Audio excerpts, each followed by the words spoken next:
Noticias de NBC Radio en la hora. Ron Nessen informando. Se informa que 30 hombres aterrizaron en el centro de la ciudad de Quang Tri en helicóptero. Se dice que otras tropas survietnamitas con asesores estadounidenses capturaron 2 ciudades distritales cercanas y están avanzando por las afueras de la ciudad de Quang Tri, desde el este y suroeste. La resistencia norvietnamita no ha sido especialmente fuerte hasta ahora, pero se dice que se está endureciendo. Los soldados norvietnamitas seguían disparando artillería y cohetes contra Hue, lo que genera temor de que los comunistas permitan el avance survietnamita sobre Quang Tri para debilitar las defensas de Hue. El presidente Lyndon B. Johnson mantiene a Estados Unidos activo en la guerra de Vietnam. El gobierno hace todo lo posible por mantener al país en la ignorancia sobre la guerra mediante la política de franqueza de la administración. Dicen que la guerra será breve. 1968 demostrará que están equivocados. Este es el año en que Estados Unidos se enfrentará a una ofensiva sangrienta y brutal, mientras más información sobre la guerra llega a una población desencantada. Estuvo bastante tranquilo, donde estábamos la mayoría del tiempo, excepto por el TED del 68 a finales de enero, y fue entonces cuando todo se desató. Al terminar 1967, los ataques norvietnamitas en todo el sur de Vietnam obligan a las fuerzas aliadas a extenderse hacia la zona desmilitarizada. Loc Ninh es atacado el 29 de octubre de 1967. Dak, todo el 23 de noviembre de 1967. A mediados de diciembre, el mando estadounidense entrega la defensa exclusiva al 5º Grupo de Rangers de Vietnam del Sur. Ellos serán apoyados por el 2º Batallón 13º de Artillería de Estados Unidos, las 2 fuerzas de campo de Estados Unidos, un grupo similar a un cuerpo compuesto por 39 batallones. Bajo el mando del teniente general Federico C. Weyand, se les asigna la tarea de buscar y destruir bases del Viet Cong y de Vietnam del Norte cerca de la frontera con Camboya. Weyand, un veterano tanto de la Segunda Guerra Mundial como de la Guerra de Corea, se siente incómodo. ¿Por qué sus soldados no se están encontrando con más tropas enemigas? ¿Por qué el tráfico de radio alrededor de Saigón es mayor de lo habitual? Apelando al general Westmoreland, Weyand recibe permiso para llamar a algunas de sus fuerzas de regreso al círculo de Saigón, de 29 millas que rodea la ciudad. Weyand, resultará, es un hombre con visión de futuro. 21 de enero de 1968. La guarnición de marines en Khe Sanh, ubicada de manera remota en Vietnam del Sur, ha sido fortificada por el general Guillermo Westmoreland del Comando de Asistencia Militar de Estados Unidos en Vietnam. Con 6.000 marines, Westmoreland teme que las fuerzas vietnamitas controlen el área y refuercen su dominio. El 21 de enero, el Ejército Popular de Vietnam del Norte ataca con un bombardeo a la base. El 90% de la artillería y proyectiles de mortero de las fuerzas estadounidenses son destruidos. Mueren 18 marines y 40 resultan heridos. El presidente Johnson y el general Westmoreland deciden mantener la base y lanzar un bombardeo ofensivo contra las fuerzas enemigas cerca de Khe Sanh. Este primer ataque dura 2 días. La base, junto con su puesto avanzado, bloqueaba la principal vía de acceso hacia la provincia oriental de Quang Tri. La solución deseada al problema, que era usar asaltos aeromóviles con fuerza, no fue posible debido a la falta tanto de personal como de aeronaves.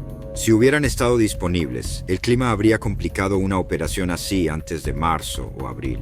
No debía pasarse por alto la posibilidad de atraer a una fuerza enemiga importante a una posición donde pudiera ser destruida de manera decisiva. Otra consideración en la decisión era que la defensa de Khe Sanh podía verse como un ejemplo clásico de economía de fuerzas. Parecía seguro que 2 divisiones de élite del ejército norvietnamita, que podrían usarse en otra parte, serían contenidas por un solo regimiento de infantería de marina reforzado, con una ayuda importante de ataques aéreos y de artillería. Además de estas dos divisiones, otras dos divisiones enemigas que el enemigo mantenía en reserva nunca fueron desplegadas, porque la situación no se desarrolló a favor del enemigo. El general Westmoreland solo tenía dos opciones: quedarse y reforzar o retirarse. Él eligió quedarse. La ofensiva del Tet también presionaba los suministros usados por las fuerzas estadounidenses, que promediaban 2.600 toneladas diarias sin incluir el petróleo. Se requerirá 1.000 toneladas adicionales para lanzar una contraofensiva en Khe Sanh. La ofensiva del Tet del enemigo aumentó la presión sobre el sistema de suministros estadounidense, entonces existente en el primer cuerpo y ya al borde del colapso. El coronel Daniel F. Munster, un oficial de logística del Comando de Asistencia Militar en Vietnam, determinó la cantidad de suministros que sus unidades consumían cada día y se dio cuenta de que necesitaba tonelaje adicional para reconstituir las reservas y prepararse para la contraofensiva para liberar Khe Sanh, que estaba tentativamente planeada para comenzar el 1 de abril de 1968. Mientras la atención se mantiene en la guarnición de los marines en Khe Sanh, las fuerzas del Viet Cong y norvietnamitas se reúnen lentamente en otras áreas del sur de Vietnam. 30 de enero de 1968. Mientras tanto, 35 batallones enemigos convergen en Saigón, con planes de atacar 6 objetivos principales: el cuartel general del ARVN en la base aérea de Tan Son Nhut, el Palacio de la Independencia, la Embajada de Estados Unidos, el cuartel general naval de Long Binh y la Estación Nacional de Radio. De manera escalofriante, este ataque es parte de una ofensiva mayor organizada por las fuerzas combinadas del Viet Cong y Vietnam del Norte. Y una que resultará más dañina psicológicamente para la moral estadounidense y la confianza en la guerra que cualquier otra cosa. Ho Chi Minh sabe que Estados Unidos no retirará sus fuerzas ni negociará hasta que se vea obligado a hacerlo. La tapadera tanto para las fuerzas norvietnamitas como para las del Viet Cong para lanzar una ofensiva es la de un día festivo. Y de repente, una noche estábamos sentados y vemos que empiezan a caer todos esos cohetes y morteros y las balas trazadoras saliendo hacia la base de los marines en Quang Tri sin saber qué ocurría. Después supimos lo que ocurrió en Hue. La primera caballería aérea y los marines estaban ahí y hubo grandes batallas. Y nosotros estábamos sentados como en una colina en medio. No sabíamos qué estaba pasando. Tet, ¿qué es Tet? La festividad vietnamita más importante, Tet, trae consigo una tregua en los combates. Las fuerzas del Viet Cong y Vietnam del Norte aprovechan eso, junto con la distracción causada en Khe Sanh. Disfrazándose de campesinos, muchos de ellos se infiltran en pueblos y ciudades bajo la apariencia de viajes por la festividad.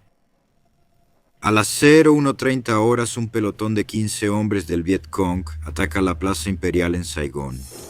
Logran infiltrarse en los terrenos, solo para que 8 miembros sean abatidos por fuego intenso. El general Weyand, al ver confirmados sus temores por la oleada de ataques, envía cerca de 5.000 tropas estadounidenses a la acción durante las 2 horas entre las 0300 y las 0500 horas. Nombra a su comandante adjunto, el general de división Keith Ware, a cargo de las fuerzas que están siendo enviadas. Ware es un comandante de batallón de la Segunda Guerra Mundial y receptor de la Medalla de Honor. A las 0200 horas, el complejo del Estado Mayor Conjunto del ARVN es atacado por un batallón del Viet Cong. No lograron abrirse paso en su primer ataque, pero pronto son reforzados por 2 de sus propios batallones. A las 4:00, un camión con policías militares va a apoyar el alojamiento de oficiales estadounidenses cerca del cuartel del ARVN, pero son emboscados por una compañía del Viet Cong. Ambos bandos intercambian disparos en un callejón durante 12 horas, lo que termina con la muerte de 16 policías militares y 21 heridos. El Viet Cong logra irrumpir en el complejo del ARVN a las 9:30 horas, pero son expulsados por paracaidistas survietnamitas. Explosión sacude el muro exterior de la Embajada de Estados Unidos en Saigón a las 02:47. Esto crea un agujero de 1,20 m que permite a los 19 terroristas del Viet Cong entrar y atacar el complejo. Cuando el asedio a la embajada de Estados Unidos termina a las 9:00 horas, 4 policías militares y un infante de marina están muertos. Solo un soldado del Viet Cong sobrevive. Los paracaidistas survietnamitas en la Estación Nacional de Radio no tienen tanta suerte. Llegaron antes para reforzarla ante un posible ataque enemigo y optaron por dormir en el techo. Es un error fatal. Los soldados del Viet Cong disparan desde un edificio de apartamentos adyacente y matan a todos los paracaidistas mientras duermen.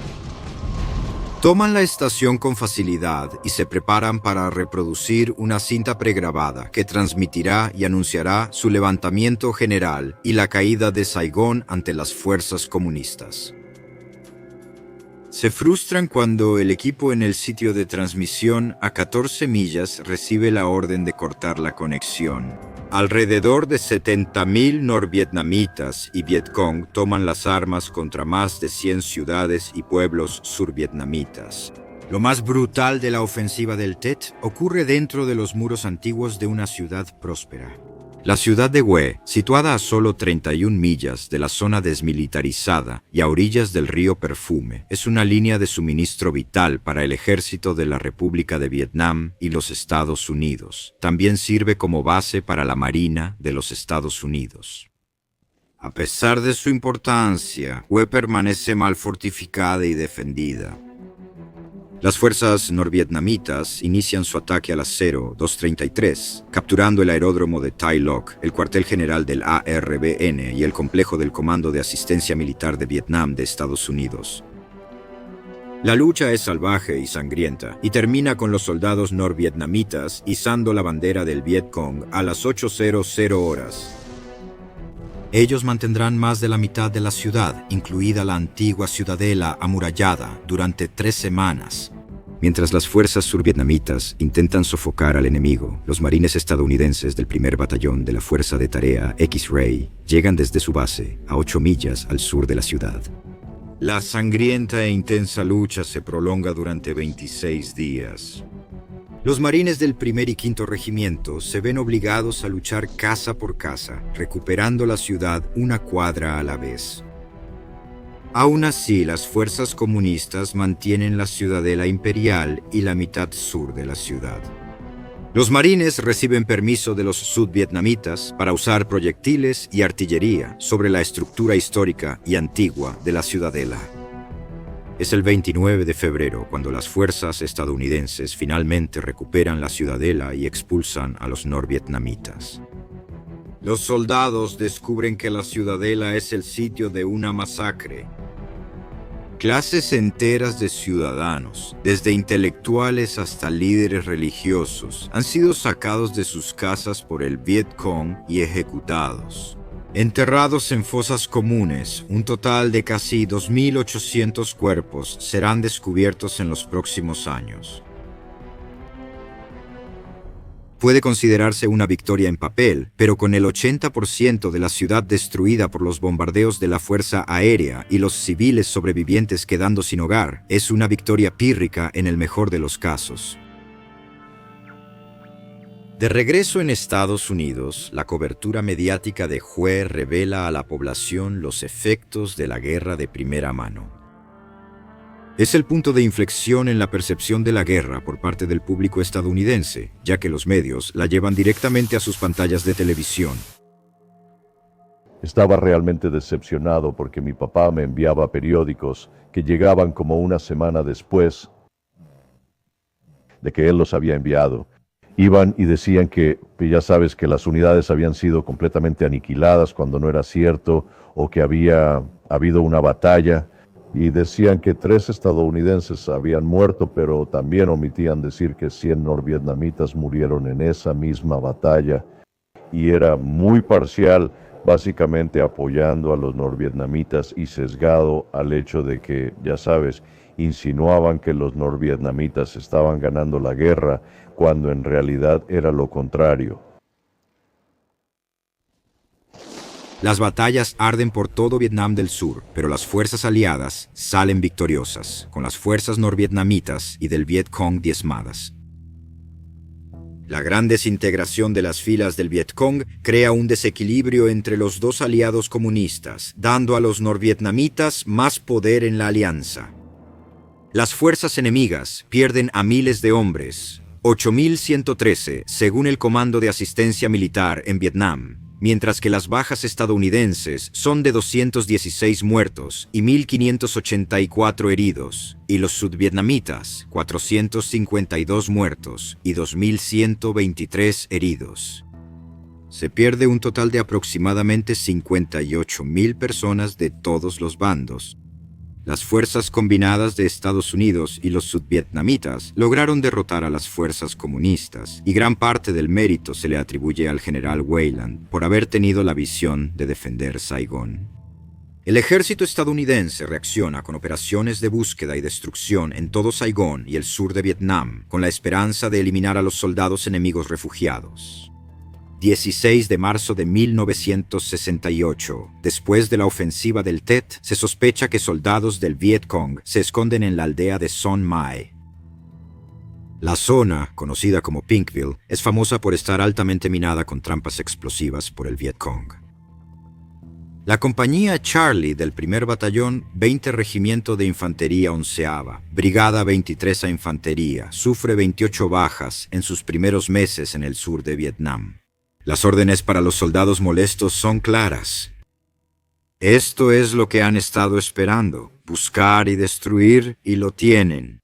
Sí, escuché sobre algunos tipos que iban allá a las aldeas y hablaban de volarse a la gente. Y sabes, ves a tus compañeros siendo baleados junto a ti, te están atacando en la noche y no puedes hacer nada. Y sabes, algunos tipos sí se descontrolaron un poco también. Sabes, he visto a algunos tipos, de hecho, dispararse a sí mismos para salir del campo porque no querían estar ahí. Los soldados, bajo el mando del teniente William Calley, entran al pueblo en una misión de búsqueda y destrucción que rápidamente se convierte en una masacre. Más de 300 civiles desarmados son asesinados, incluyendo mujeres, niños y ancianos. Una niña es violada y asesinada. Supuestamente, Calley ordena a un grupo de aldeanos alinearse junto a una zanja abierta y los acribilla con su ametralladora. Uno de mis instructores de vuelo estaba en la división americal y solía volar sobre las 4 aldeas de Malay. Y una vez que el teniente Calley pasó por Malay 4, creo que ese era el número de la aldea donde ocurrió la masacre, él dijo que antes de eso siempre recibían fuego enemigo de las aldeas de Malay. Él dijo que después de que sucedió nunca más recibieron ni un solo disparo enemigo contra ellos. No lo podía creer. Lo primero que pensé fue, ¿están usando al teniente Calley como chivo expiatorio? Porque ¿dónde estaba su sargento? ¿Dónde estaba el sargento y por qué no controlaba a sus hombres? Alrededor de las 09:00, el suboficial Hugh Clowers Thompson Jr. sobrevuela Milay de nuevo en su helicóptero de observación para brindar apoyo aéreo a la infantería en tierra. Él y su tripulación presencian al capitán Ernest Medina ejecutando a una mujer a quemarropa. Luego ven la zanja llena de cuerpos. Después de una pelea con Calley, Thompson aterriza su helicóptero entre 10 civiles que huyen de los soldados del segundo pelotón de la compañía C, evacuando aldeanos con 2 helicópteros artillados, utilidad helicóptero, 1 Huey, y rescatando a un niño enterrado entre los muertos en la zanja. Thompson, furioso, hace un informe oficial sobre los asesinatos al regresar a la base. El comandante de operaciones, el teniente coronel Frank Barker, inmediatamente busca una respuesta de Medina, quien entonces ordena un alto al fuego a la compañía Charlie. En el intento de encubrir la masacre de Milay, el gobierno recompensa a Thompson con la Cruz de Vuelo Distinguido. Se reconoce a Thompson por salvar a un niño vietnamita y por mejorar las relaciones entre vietnamitas y estadounidenses en la zona de operaciones. Thompson tira la condecoración a la basura con disgusto. 22 de marzo de 1968. Lo principal para nosotros fue el asedio en Quezón con los marines y realmente estaban recibiendo una paliza allá arriba. Y luego un día nos trasladaron a Quezón, que era la primera vez que creo que tuvimos artillería entrante. Nos enviaron allá para disparar a unos cañones que estaban en la montaña, que estaban disparando a la base de los marines. Simplemente se sentía diferente que viniera hacia ti, nunca sabías que era la artillería. Siempre eras tú el que disparaba. Y luego teníamos tanques viniendo hacia nosotros, teníamos movimientos de tropas por todos lados.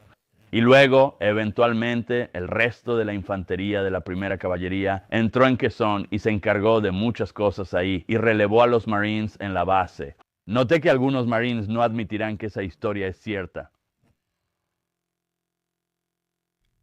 Desde el ataque inicial, Quezón sigue resistiendo los bombardeos enemigos.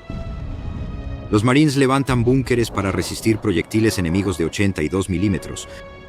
Las cosas se tranquilizan el 6 de marzo. Eso está a punto de cambiar.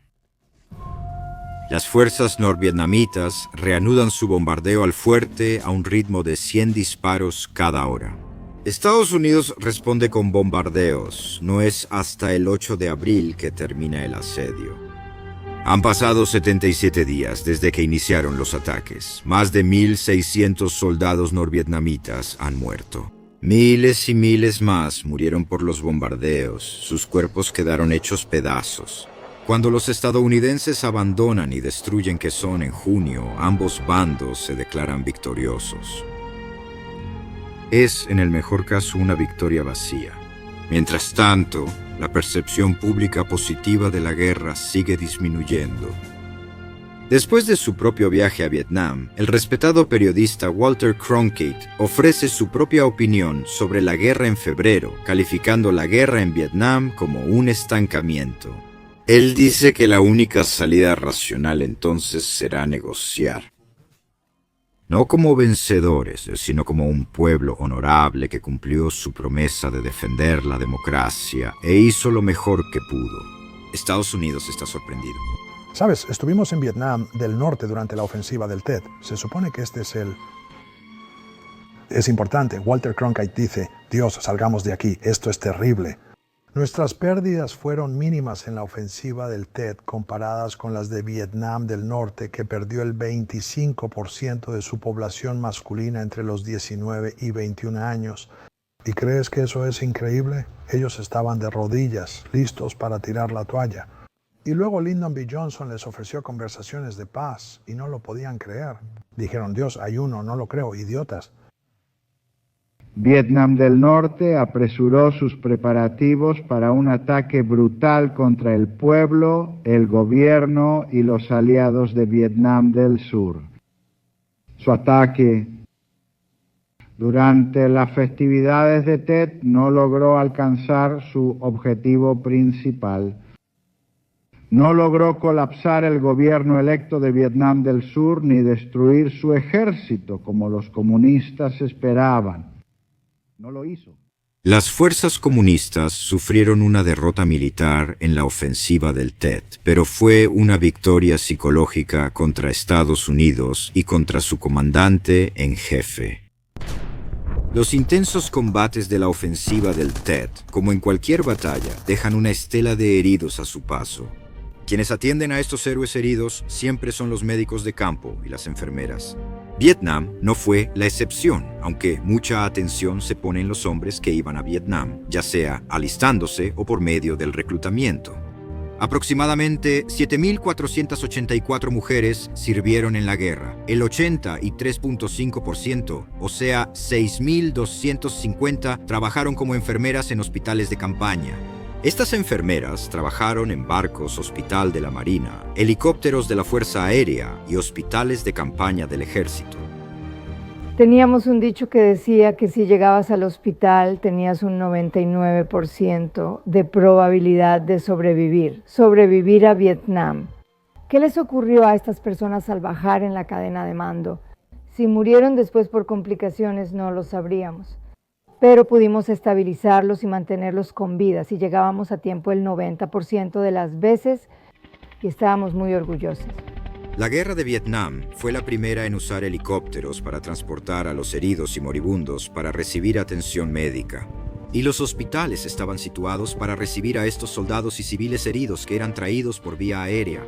Estábamos en Kinh Yan, que es una ciudad junto al océano o el mar de China meridional.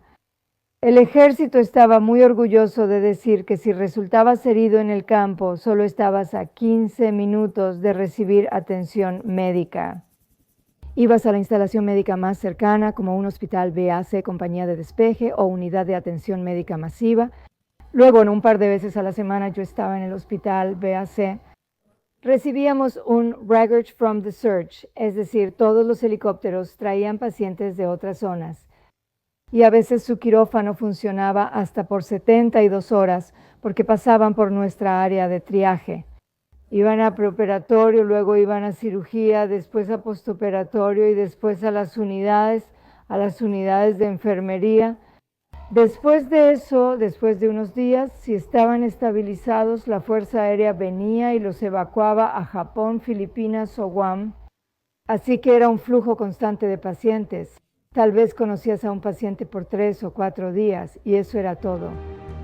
Las enfermeras de combate trabajaban regularmente turnos de 12 horas, 6 días a la semana, atendiendo no solo a los soldados traídos del combate, sino también ofreciendo voluntariamente y administrando ayuda médica a la población local de Vietnam del Sur. Sus horarios eran física y psicológicamente agotadores, ya que a menudo estaban sobrecargadas al final de las grandes batallas. Trabajamos 12 horas, 7 días a la semana, de 7 a.m. a 7 p.m. o de 7 p.m. a 7 a.m. Vas a cenar o desayunar, lo que sea, y luego te vas a la cama, te levantas y lo haces todo de nuevo. Y simplemente tu trabajo principal es cuidar a los soldados, a los heridos, conforme iban llegando. Cuando la guerra comienza en 1965, solo hay 113 camas de hospital y 15 enfermeras en Vietnam del Sur. Para 1968, la construcción de unidades médicas se completa, agregando 11 unidades de la Reserva y la Guardia Nacional.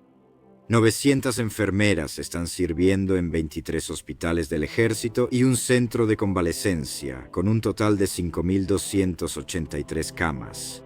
Las enfermeras tienen un promedio de 23 años de edad y solo el 35% de ellas tiene más de 2 años de experiencia. El 79% son mujeres y el 21% son enfermeros hombres. Cuando estas enfermeras inician su servicio de 12 meses, son trasladadas directamente a la base aérea de Tan Son Nhut antes de ser asignadas a sus puestos. La mayoría de los hospitales de campaña están ubicados en grandes aeródromos, cerca de los cuarteles generales de división o concentraciones de tropas. Debido a su vulnerabilidad en la zona de guerra, los hospitales no siempre se libraban de los estragos de la guerra. Por esta razón, están fuertemente custodiados. No estábamos cerca del frente, pero muchas veces este se acercaba a nosotras. A veces el Vietcong rodeaba Quy Nhon. Estábamos en alerta. Teníamos que ir a nuestras unidades del hospital. Íbamos a los pisos y cuidábamos a las pacientes. La armería sacaba los M16 y se los daba a las médicas. Las médicas formaban un perímetro. Por suerte, mientras estuve ahí no tuvimos ningún problema. No fuimos invadidas. Las pacientes, por supuesto, estaban molestas. Yo decía, no se preocupen. Si no me dan un arma, estamos a salvo. No se preocupen hasta que me den ese M16, chicos.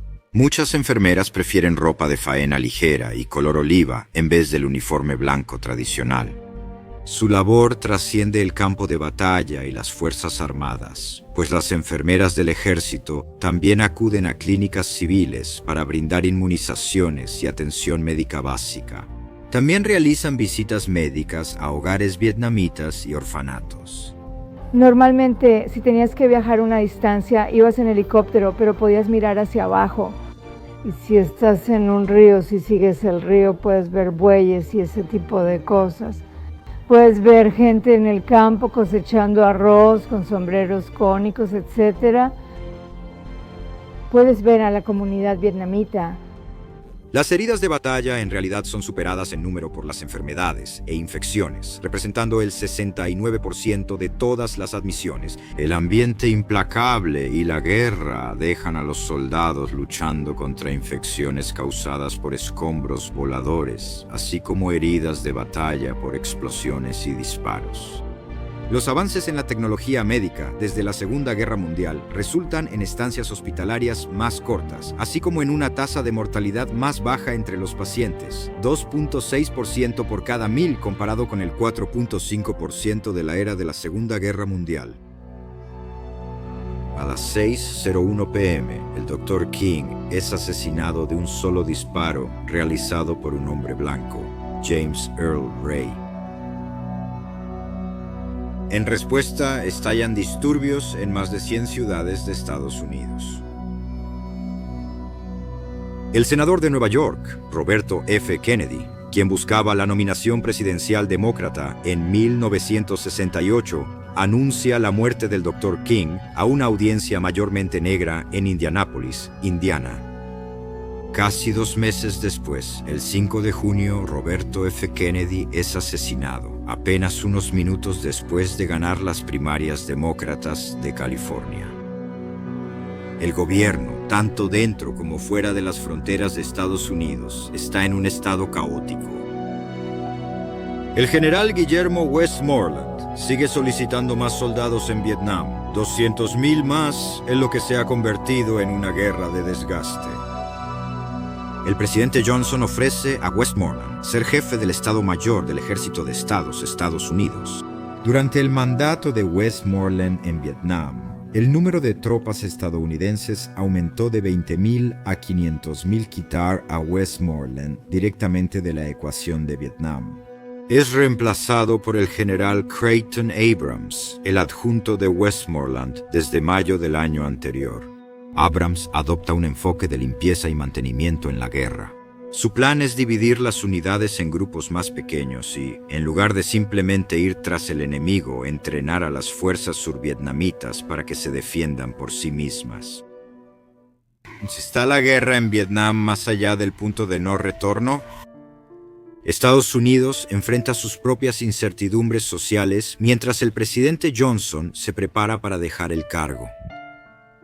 Tras el fracaso comunista en la ofensiva del Tet y el desencanto de Estados Unidos, las conversaciones de paz entre Hanoi y Washington, Distrito de Columbia, pronto llegan a un punto muerto.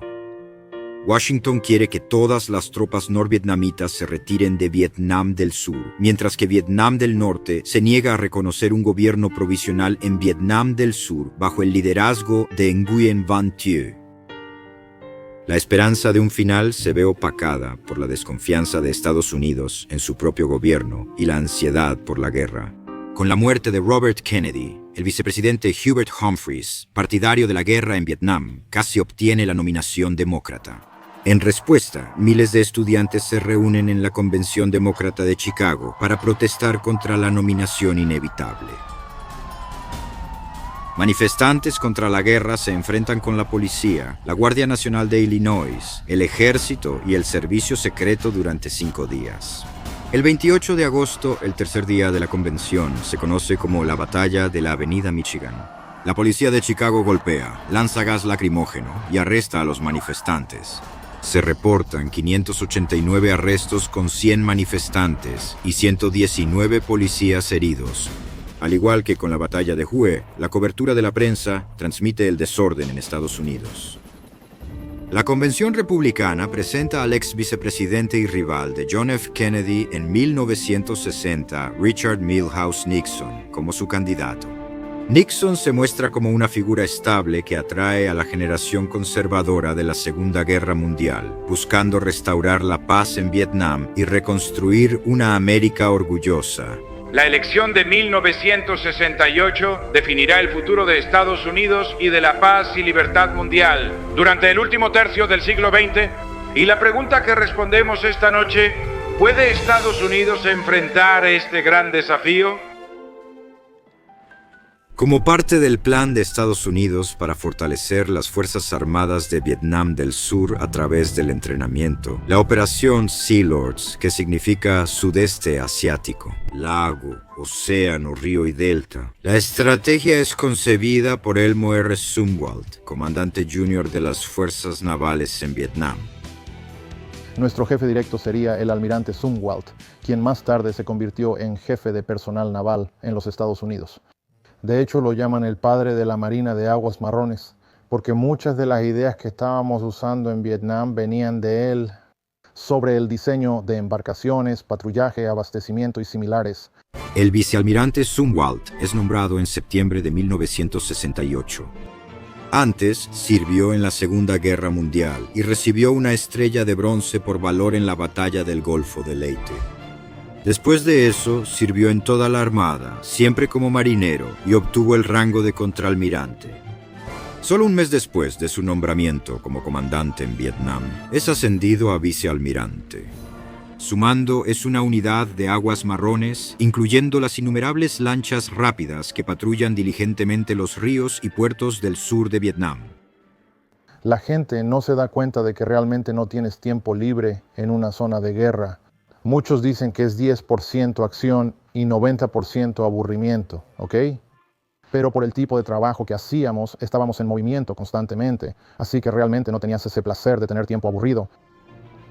El objetivo militar principal de los Sea Lords es interrumpir las líneas de suministro norvietnamitas desde Camboya hacia el sur de Vietnam a través del delta del Mekong. Trabajando en conjunto con la Marina de Vietnam del Sur y las fuerzas terrestres aliadas, la operación interrumpirá esta valiosa línea de suministro norvietnamita. La Fuerza de Vigilancia Costera cuenta con 81 lanchas rápidas, 26 patrulleras clase Point de la Guardia Costera y 39 embarcaciones adicionales.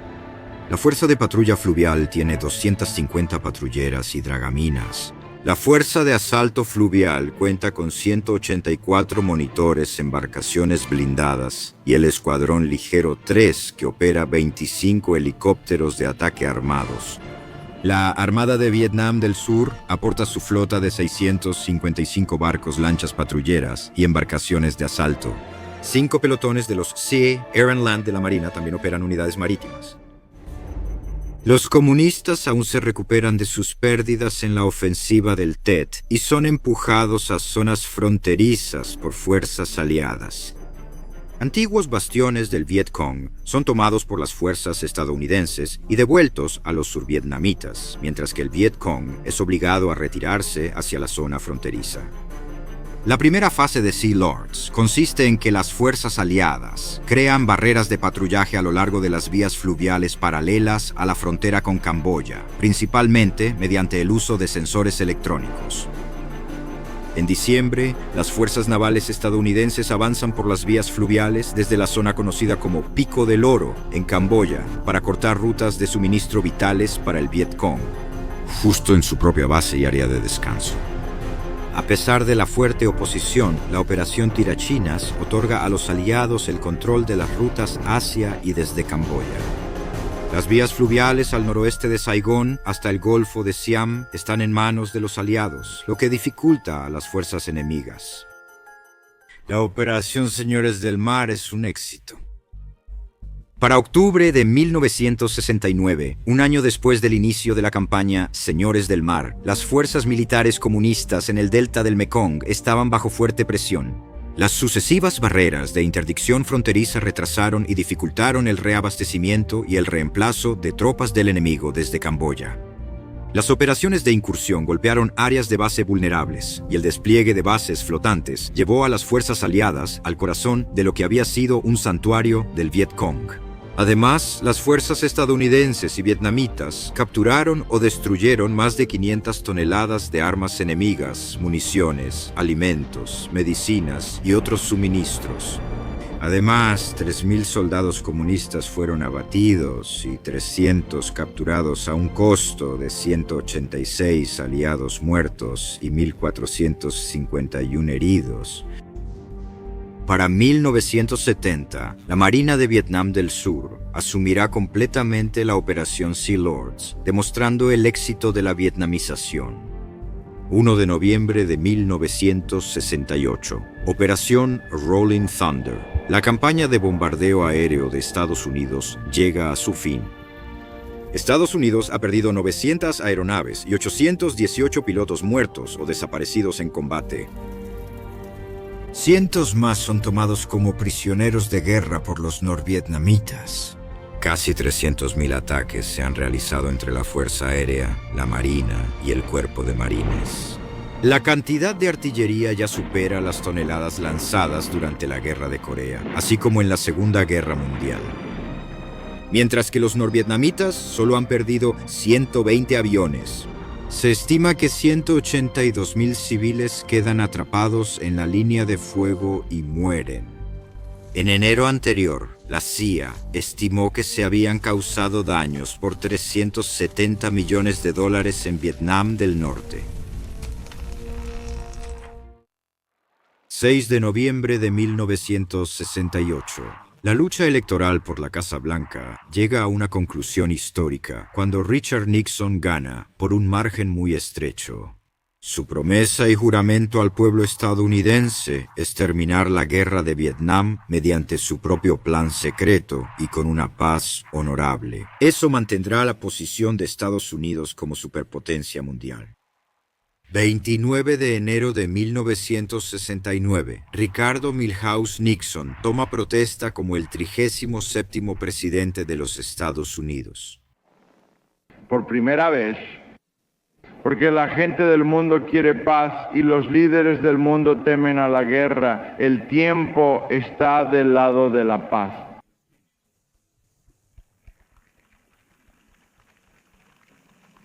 Dentro de 8 años, Estados Unidos celebrará su bicentenario como nación. Y dentro de la vida de la mayoría de las personas que viven actualmente, la humanidad celebrará ese gran año nuevo, que solo ocurre una vez cada 1000 años, el inicio del tercer milenio. ¿Qué tipo de nación seremos? ¿En qué tipo de mundo viviremos? Si moldeamos el futuro según la imagen de nuestras esperanzas, depende de nosotros. Lo determinan nuestras acciones y nuestras decisiones. El mayor honor que la historia puede otorgar es el título de pacificador. Este honor ahora llama a América. La oportunidad de ayudar a guiar al mundo, por fin, fuera del valle de la confusión y hacia esa cima de paz con la que el hombre ha soñado desde el inicio de la civilización. Si tenemos éxito, las generaciones futuras dirán de nosotros, los que vivimos ahora, que supimos dominar nuestro momento, que ayudamos a hacer del mundo un lugar seguro para la humanidad. Este es nuestro llamado a la grandeza. Creo que el pueblo estadounidense está listo para responder a este llamado.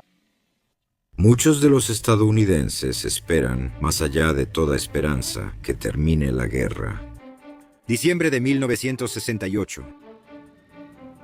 El mando estadounidense en Saigón pone en marcha la operación Speedy Express.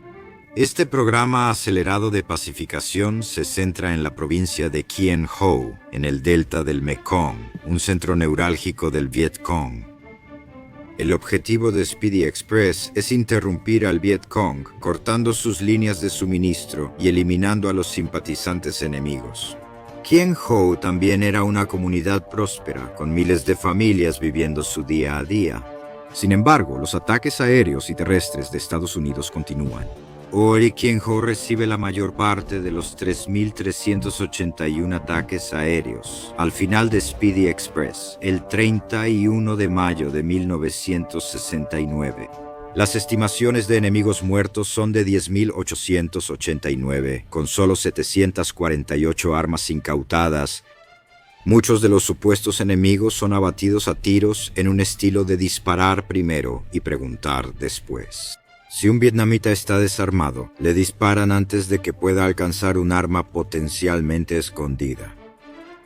Faltarán 3 años más para que el pueblo estadounidense se entere de Speedy Express. A fines de diciembre de 1968, había 549.500 tropas estadounidenses en Vietnam. El costo de la guerra, de $77.350 millones, palidece en comparación con las 16.592 vidas estadounidenses perdidas. Es el año con el mayor número de bajas. Todos los soldados quieren irse a casa y todos buscan la paz. No me importa si fue la Primera Guerra Mundial, la Segunda Guerra Mundial o Vietnam. No hay soldado ni estadounidense que valore más la paz que el soldado estadounidense que ha estado en combate. Puedes preguntarle lo mismo a uno de nuestros soldados que está ahora mismo en Afganistán. El vecino de Vietnam, Camboya, sigue siendo un problema para Estados Unidos. Según el Acuerdo de Ginebra de 1954, el país sigue siendo técnicamente neutral. Sin embargo, el príncipe Norodom Sihanouk ha permitido que el Viet Cong establezca su cuartel general y use el puerto camboyano de Sihanoukville. El príncipe Sihanouk acepta reabrir la diplomacia con Estados Unidos a finales de 1968. Mientras se trata con el príncipe a nivel diplomático, el presidente Nixon opta por abordar el problema del Viet Cong en Camboya. Nixon desafía las restricciones del gobierno al autorizar la Operación Menú, un bombardeo encubierto en Camboya. 18 de marzo de 1969, un mes después de un ataque agresivo del Viet Cong a bases estadounidenses y Saigón que deja 1.140 estadounidenses muertos, el presidente Nixon da su aprobación. En el primer ataque contra bases enemigas en Camboya, 60 B-52 lanzaron 2.400 toneladas de bombas sobre la presunta base del Viet Cong. Considerado exitoso, siguieron 15 sitios más. Nixon y su asesor de seguridad nacional, Henry Kissinger, hacen todo lo posible por mantener los ataques en secreto absoluto. El Congreso no es informado y Nixon falsifica registros telefónicos para encubrir sus acciones. Sin embargo, quedan expuestos cuando el reportero del New York Times, William M. Beecher, se entera de la Operación Menú por una fuente anónima del gobierno. El artículo del 9 de mayo enfurece a Nixon, quien inicialmente sospecha de Morton Halperin, asistente de Kissinger, como responsable de la filtración. Esto da inicio a escuchas telefónicas ilegales y no registradas por el FBI. A pesar de esto, la Operación Menú continúa durante otro año más. El final de 1968 marca el año más sangriento de la guerra en Vietnam y el inicio de 1969. Para ese abril, la guerra ya ha superado a los 33.269 hombres que murieron en la guerra de Corea una década antes. Pero aún hay más por venir, porque la guerra está lejos de terminar y el país se encontrará enfrentando aún más preguntas en los próximos días.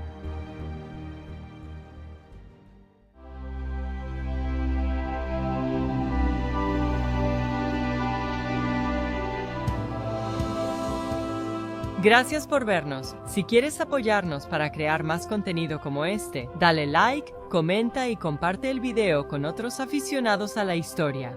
Y no olvides suscribirte para apoyar que la historia continúe.